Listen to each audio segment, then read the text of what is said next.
네, 여러분 안녕하세요. 자, 이 리플에게 6월달, 그쵸? 이 6월은 정말 천국을 보여줄 수도 혹은 지옥을 경험하게 될 수도 있는 양날의 검 같은 달이라고 말씀드릴 수 있는데, 그렇다 보니까 한 전문가는 미결제 약정이 50억 달러 육박하면서 숏스케치 가능성에 대해서 전망을 했는데, 관련돼서 대응 방법과 어떤 이슈들이 있는지 함께 살펴보도록 하겠습니다. 자, 뉴스를 보게 되시면 XRP 미결제 약정 50억 달러에 육박하고 있다, 그러면서 숏스케치 가능성이 늘어나고 있다는 내용인데, 자, 내용을 보게 되면 XRP에서 강한 변동성이 발생할 수 있다는 분석이 나오고 있다고 얘기를 하면서, 분석가는 주말 동안 XRP 미결제 약정이 50억 달러에 육박할 정도로 급증했다면서, 이는 트레이더들이 파생상품 시장에서 상당한 규모의 투기 활동을 하고 있음을 뜻한다라고 전했어요. 이어서 그는 이러한 미결제 약정 급증은 시장 참여자들이 결정적인 움직임을 준비하는 등 강력한 잠재적 모멘텀을 시사한다고 덧붙였다는 거, 굉장히 중요한 말이죠. 그러면서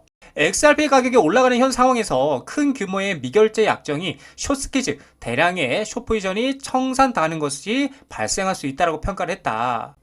근데 반대로 이제 결정적인 촉매제가 없을 경우 높은 수준의 미결제 약정이 도리어 대량의 롱 포지션 청산으로 이어질 가능성도 나온다라고 하면서, 이 라이언리 분석가는 명확한 촉매제가 없다라면 미결제 약정은 어느 방향으로든 청산당할 수 있다라며, 만약 롱 포지션이 청산당하게 되면 하방 압력이 거세질 수 있다라고 설명했다라는 거죠. 자, 좀 정리를 해보자면 XRP의 이 미결제, 그쵸?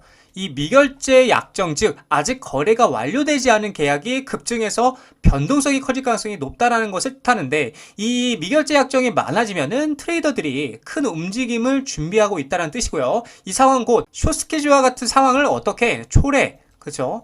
초래할 수 있다라는 겁니다. 자, 그래서 명확한 촉매제, 즉 모멘텀이 없다라면, 그러니까 재료가 없다라면, 좀 더 쉽게 말씀드리면 이 재료가 없다라면 롱 포지션이 청산되면서 가격이 하락할 수 있다는 점을 주의해야 한다고 말을 하고 있는 겁니다. 자, 이런 상황 때문에 제가 처음에 인트로에서 여러분들에게 말씀드렸던 게 뭐예요? 이 6월달은 리플에게 천국도 보여줄 수 있고 혹은 지옥을 경험할 수도 있는 양날의 검 같은 달이라고 말씀을 드렸던 겁니다.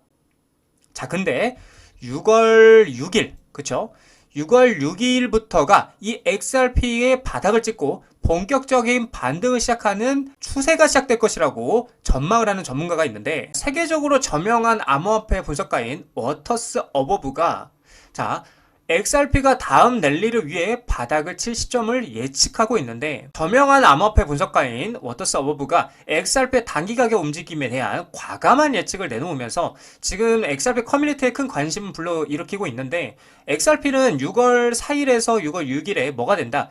바닥을 찍을 것으로 예상하고 있다는, 그러니까 오늘 기점으로 하면 며칠 안 남았죠. 그래서 토큰 역사상 가장 기대되는 랠리 중 하나가 될 수 있는 토대를 마련할 것이다 라고 얘기를 하고 있어요. 그래서 7월 말이나 이제 8월 초에 가격이 무려 10달러까지 치솟을 것으로 예상이 되면서 XRP 아미는 기대감에 들떠 있지만, 분석가는 앞으로 며칠 동안 상당한 시장 조작, 그러니까 조정이 있을 것이라고 경고를 하면서 신중한 태도를 보이고 있다는 거죠.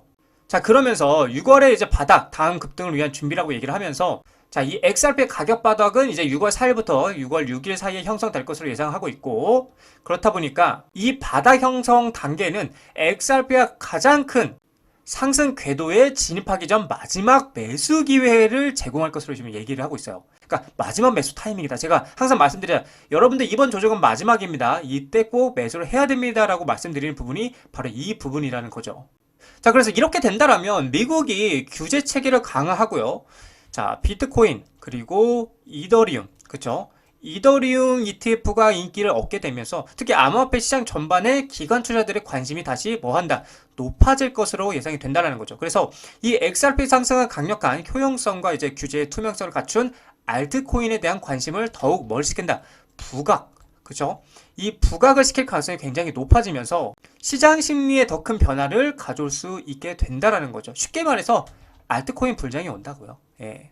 이 알트코인의 불장이 온다는 거 얘기를 하는 겁니다. 자, 그래서 진짜 여러분들 시간이 얼마 남지 않았습니다. 제가 계속 여러분들에게 구조를 이해해야 된다, 이렇게 말씀드리면서 나무를 보기보다는 우리가 뭘 봐야 된다, 숲을 봐야 된다라고 얘기를 드리는 게 바로 이런 부분인 겁니다. 그래서 우리는 지금의 이 변동성과 조정이 흔들리지 말고 오히려 우리에게 기회라고 생각을 하면서 공격적으로 매수를 해야 된다라고 저는 말씀을 드리고 싶은 관점입니다. 자, 리플 차트를 보게 되시면 제가 계속 말씀드린 중요한 자리였죠. 이 박스권 하단부인 3000 자리를 어떻게 하고 있다? 잘 지지를 해주고 있는 모습을 보여주고 있고, 자, 역시나 제가 말씀드린 차트 관점대로 3,000원 자리를 일시적으로 깼다가 다시 반등이 나오고, 그리고 최대한 3,000 자리를 지지하면서 옆으로 행보하는 게 중요하다 말씀드렸는데, 그렇게 된 다음에 지금 다시 한번 상승이 나와주고 있는 모습이고, 자, 이제부터 중요한 건 뭐냐? 3,250원 자리를 돌파한 후에 이 위에 안착하는 그림이 나와줘야 된다. 왜냐하면 자, 여기에 있는 매물대가 굉장히 많습니다. 그래서 지금 이 매물대를 잘 소화해주고 돌파해주는 그림이 나와줘야 계속해서 이 상승 추세 라인으로 돌파 여부가 결정이 된다. 그래서 이 상승 채널 위에 이렇게 안착만 된다라면 다시 전고점까지는 충분히 슈팅이 나와줄 가능성이 크기 때문에 여러분들이 그 점을 참고로 하셔야 된다는 겁니다. 근데 만약에 결국에는 3,250원짜리를 돌파하지 못하고 다시 한번 머리를 맞고 떨어지게 된다라면 이번에 떨어질 때는 좀 더 깊숙하게, 즉 여기 꼬리 구간이죠. 2,500원짜리까지 쌍바닥 체크를 하러 떨어질 가능성이 있다는 점도 여러분들이 참고를 하셔야 된다라고 말씀을 드리고 싶은 관점입니다.